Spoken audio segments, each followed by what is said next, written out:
Bom, vamos retomar aqui os nossos assuntos, aí, os nossos temas a respeito da geografia das relações internacionais. E seria legal a gente começar fazendo uma revisão aí do que a gente havia discutido até então, para tentar contextualizar de novo, buscar as bases necessárias para a gente entender a disciplina, o papel da disciplina, tá? Então, eu vou começar com vocês aqui nesse ambiente virtual de uma forma um pouco diferente, não necessariamente com algo novo, mas retomando aquilo que a gente tinha trabalhado nas primeiras semanas, tá? Então eu vou comentar com vocês acerca, assim, a razão de ser dessa disciplina, por que ela é uma disciplina, digamos assim, fora da caixa, né? É uma disciplina de relações internacionais, mas ela tem uma pegada um pouco diferente, ela tem uma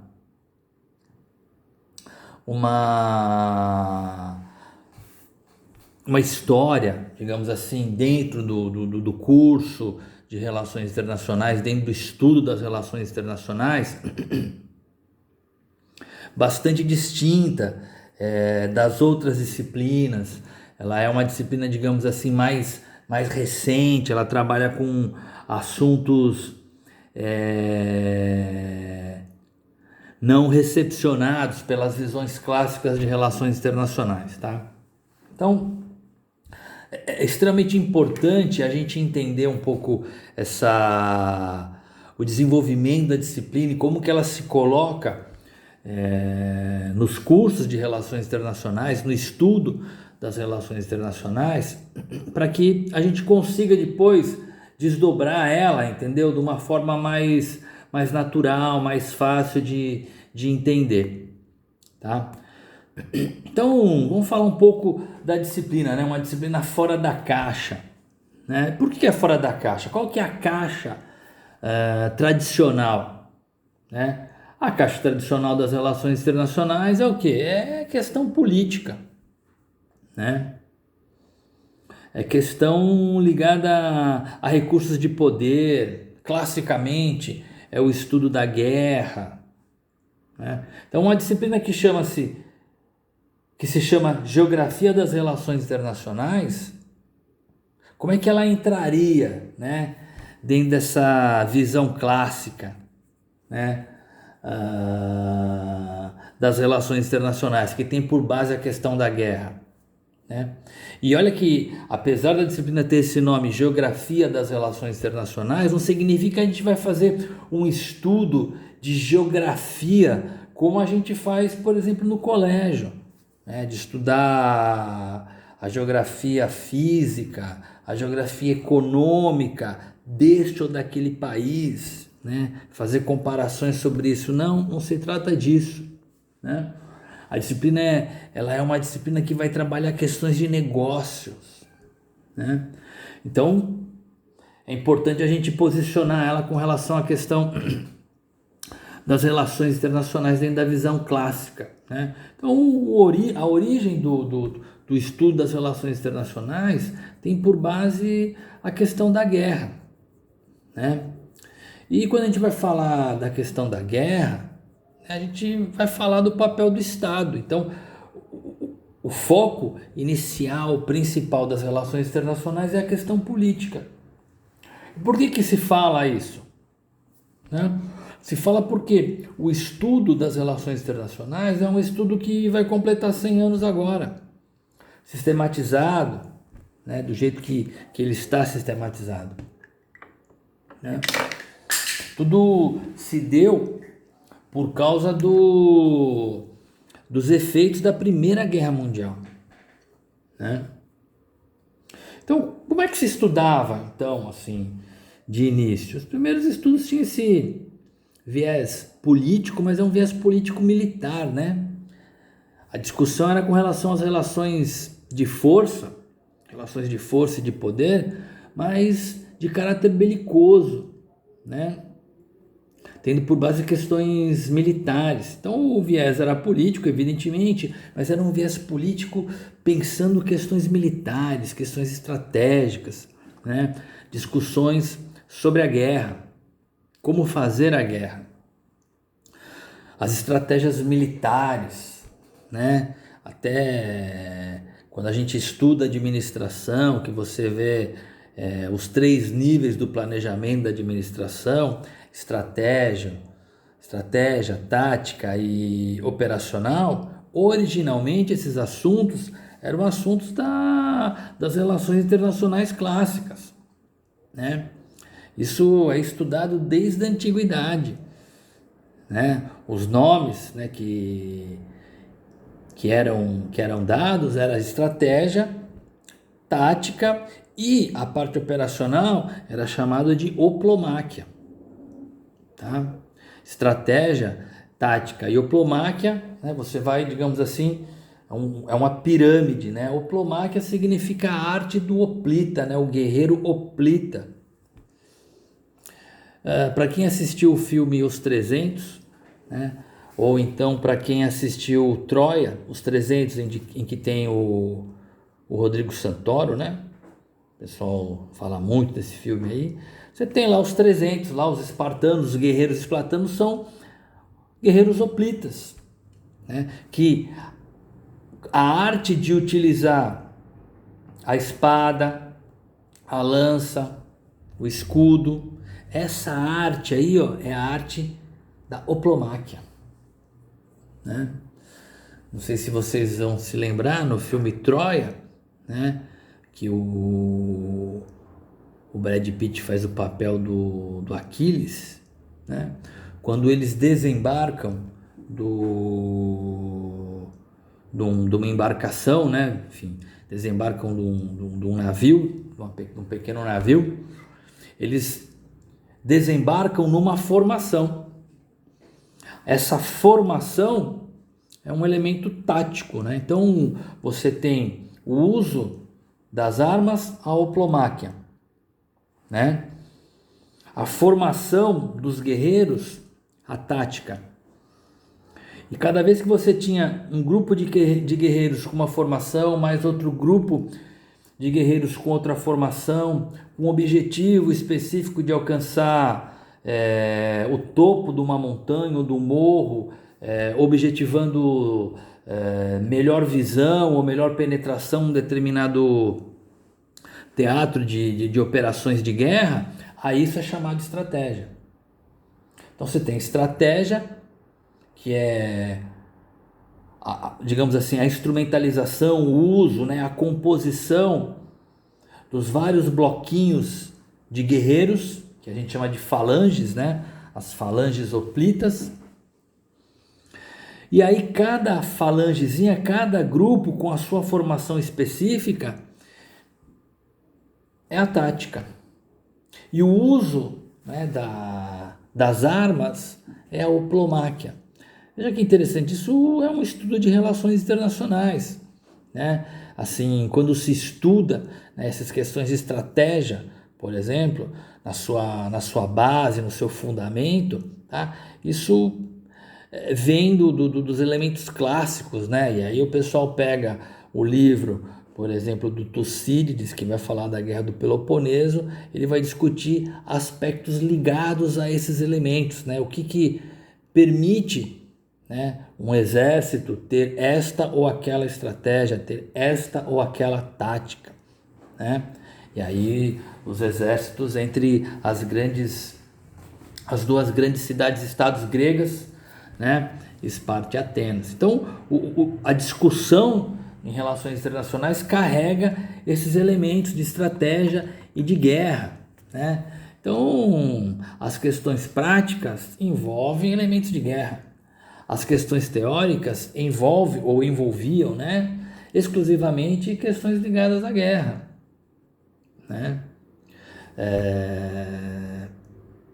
Quando você tem a Primeira Guerra Mundial, é a partir dali que o pessoal vai começar a sistematizar a história das relações internacionais, vai sistematizar a teoria das relações internacionais, sempre pensando a questão da guerra. Por quê? Por causa dos efeitos da Primeira Guerra Mundial.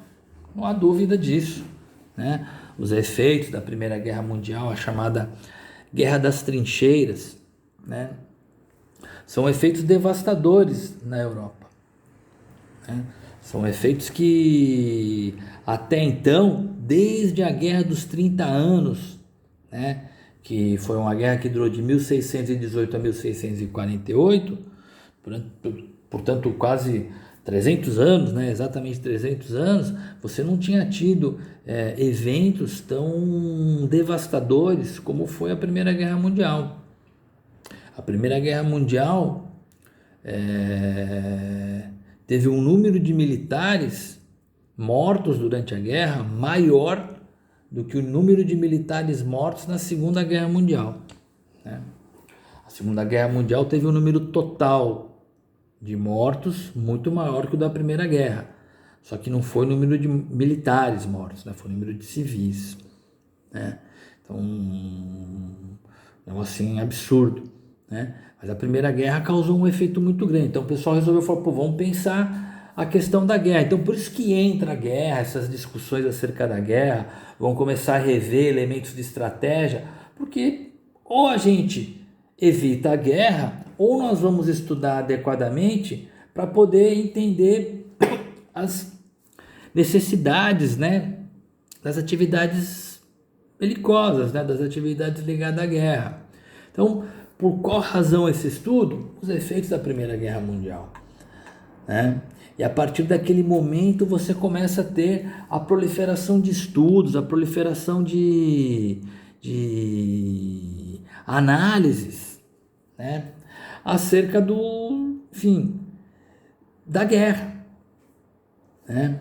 Os primeiros desenhos, digamos assim, da história, da teoria. Então, se eu estou falando de guerra, eu estou falando de Estado, eu estou falando de política. E qual política que é? Uma política de caráter belicista. Só que, ao mesmo tempo que ela tem esse caráter belicista, em função dos efeitos da Primeira Guerra Mundial, também vai ter uma preocupação com a paz. Opa, então já tem a questão da guerra, agora eu estou pensando como alcançar a paz. Agora, pense o seguinte, né? Quando eu penso a guerra, sobretudo no que diz respeito à Primeira Guerra Mundial, eu estou pensando o papel do Estado. Quando eu penso, né, passo a me preocupar com a paz, eu estou pensando como eu posso arranjar elementos que consigam garantir a paz do mundo.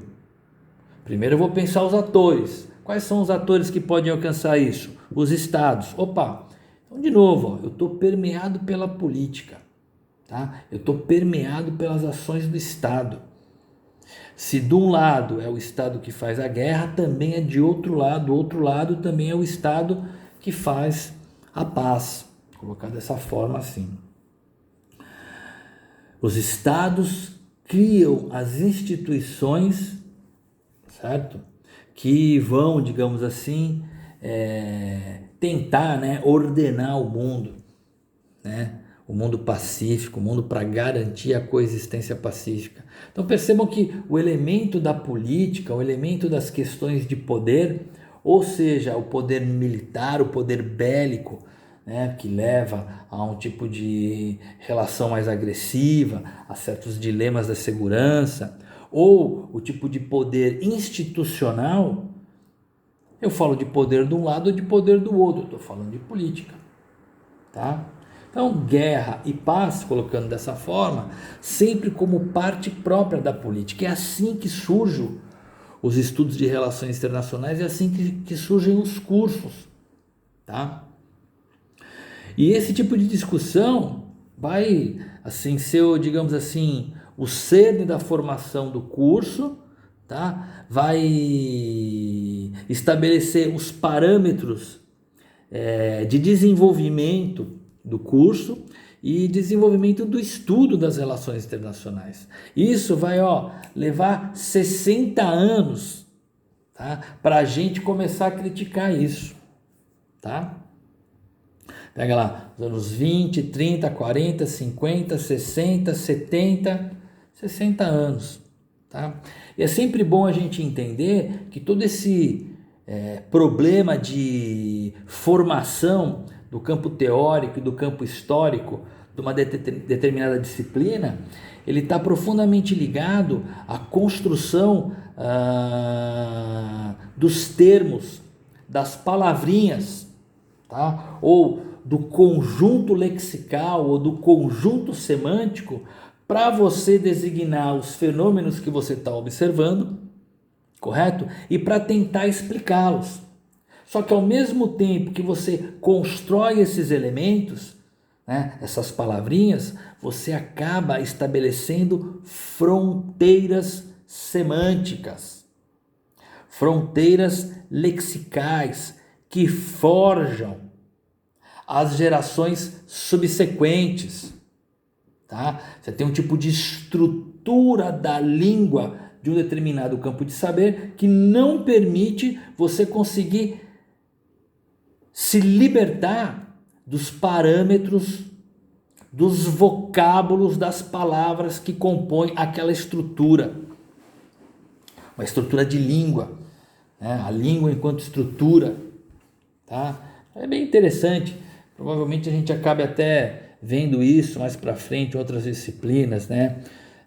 Estruturalismo e semiótica, que hoje as relações internacionais conversam bastante com esses elementos aí quando vai estudar identidade e outras coisas mais. Então, durante 60 anos, a gente construiu elementos, vocábulos, palavras com as quais a gente acabou entrando dentro de uma clausura, dentro de um conjunto de palavrinhas em que nós, falando entre nós, acabamos vivendo num mundo, digamos assim, hermético, tá? O mundo das relações internacionais. E com isso, a gente criou, tanto no que diz respeito à história das relações internacionais, tanto no que diz respeito à teoria das relações internacionais, elementos ligados ao mundo da política, ao mundo do Estado. E ao longo desses 60 anos, passamos várias fases, várias formas de tentar entender essas questões políticas que envolvem, né, envolviam e ainda envolvem as relações internacionais, só que hoje a gente já reconhece que não são exclusivas. Então você tem a história dos estados, é extremamente importante entender, né, a construção da história do Estado, a história das guerras. As guerras de quem? Dos estados. Depois a história das instituições. Depois a história das nações. E aí quando eu começo a brincar com a nação, já entram os elementos identitários, aspectos civilizacionais e culturais. Isso no campo da história. E no campo da teoria? Aí na teoria você tem as diversas abordagens que acabaram desenvolvendo formas de interpretação dos fenômenos. Tá? Então, normalmente, a gente sempre apresenta em termos de debates, né, discussões, né, a narrativa teórica acerca do estudo das relações internacionais, o seu desenvolvimento conceitual e teórico, né? Ela está muito ligada a essas fases, né? Então você tem lá o chamado primeiro debate, né? O que é o primeiro debate? É o liberalismo utópico versus o realismo. Isso acontece quando? Acontece ali na década de 20 e na década de 30. Certo? Os realistas afirmando a preponderância da guerra e os liberais utópicos afirmando a possibilidade de superar a guerra na construção de certas instituições. Tá? Então é o chamado primeiro debate. Então percebam que aí não está entrando questões de economia, questões de negócio, política. Depois, 20 a 30 anos depois, você vai ter uma outra discussão, um outro debate. debate acerca qual o melhor método para você estudar os fenômenos ligados à guerra, os fenômenos que nos permitem pensar, aventar a possibilidade de construção do ambiente de coexistência pacífica. Então você vai ter aqueles que vão defender a ciência, pautado em evidências científicas, estamos toda hora falando disso aí agora, né? Criação de bancos de dados, aferição de informações matemáticas, né? A gente está no momento onde você está desenvolvendo as bases de dados, as séries históricas. Então tem um pessoal que acha que tem que trabalhar com esses números para você poder fazer uma ciência propriamente das relações internacionais, e outros vão dizer não, a gente tem que estudar também a história, tem que estudar o direito, tem que estudar a filosofia, tem que entender os princípios que regem a moral humana. Então são os tradicionais. Esse é o segundo debate. Percebam que aqui não tem nada de economia, não tem nada de negócios. Ou eu uso a matemática, ou eu uso história, filosofia, direito, moral. Esse é o chamado segundo debate, um debate metodológico. E aí você vai ter depois um terceiro debate, né? Um debate entre os neorrealistas, então é uma nova geração, né? De realistas, a primeira geração estava lá no primeiro debate, e uma nova geração de neoliberais, que também teve a sua primeira geração lá no primeiro debate. O que são esses neoliberais, esses neorrealistas? E lembrar que aqui o neoliberal não é necessariamente o neoliberal da economia, é uma visão muito específica, né? Então essas duas correntes, né, neoliberalismo ou neorrealismo, né, que representaram o chamado debate neo-neo, né, que ocorreu nos anos 80, tá? Eles têm um ponto em comum. Eles reconhecem que o ambiente internacional é um ambiente anárquico, porque não tem uma autoridade internacional. A ONU não é uma autoridade internacional. Para ser autoridade, tem que ter um certo reconhecimento formal, certo? O conjunto de instituições da ONU pode formar uma coisa que alguns chamam de governança, mas a ONU não chega a ser uma autoridade. Então a ausência de autoridade, em algumas visões, implica um ambiente anárquico. Tanto o neorrealista quanto o neoliberal, nesse debate neo-neo, reconhecem que o ambiente é anárquico. Só que o neoliberal, ele vai apontar possibilidades de desenvolvimento de cooperação dentro do ambiente anárquico.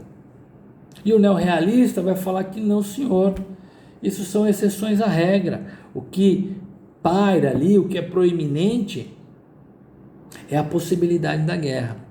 Então, de novo, essa questão aí, né? Como eu resolvo a superação da guerra por uma ação política, e como que eu resolvo e como que eu trabalho a questão do ambiente bélico internacional, que também é uma questão ligada à guerra. Só que é o seguinte, nos anos 70, a gente vai ter, digamos assim, um conjunto de fenômenos que vai colocar em xeque essas visões ligadas ao mundo da política, tá? E aí você vai ter o fim do sistema de Bretton Woods, que a gente teve a oportunidade de falar numa aula aí que eu apresentei para vocês aí uns slides. Eu vou reapresentar para vocês, a gente vai falar ao longo desse percurso virtual que a gente vai ter, tá? Então você tem em 1971 o fim do sistema de Bretton Woods, que era um sistema cambial, um sistema para garantir uma paridade, digamos assim, mais comum entre as moedas das diferentes nações, para facilitar o intercâmbio comercial. Foi o fim do sistema Bretton Woods. A partir dali, o câmbio passou a ser flutuante. A gente vai conversar melhor isso ao longo da disciplina. E o sistema Bretton Woods ele foi criado para justamente evitar as condições que levaram à Segunda Guerra Mundial, certo? Foi criado para garantir a manutenção das trocas comerciais, foi criado para garantir a solvência dos países, por isso que tem esse elemento aí da moeda, né?